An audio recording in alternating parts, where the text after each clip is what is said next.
На самом деле история Маши для меня грустна тем, что, по сути, она... Смотрите, вот что произошло, да? Мария отказывалась покидать Беларусь.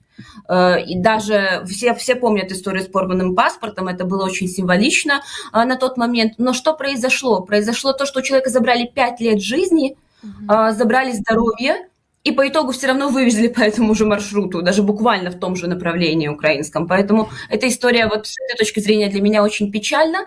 Да, действительно, эта идея появилась не сегодня и не вчера у Марии, но я бы хотела отмести любые инсинуации по этому поводу, что она, вот у нее возникла не самостоятельно.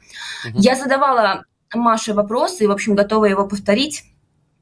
Что изменилось принципиально, кроме 5 лет, проведенных нами лично в тюрьме, что изменилось принципиально с тех дней в августе, в сентябре, когда Мария говорила о необходимости долбить власть. Это была ее цитата, и долбить, очень долбить, широко долбить. разошлась. Что принципиально изменилось? Почему этот призыв и лозунг теперь для нее не актуален? Мне хотелось бы услышать ответ вот на этот вопрос.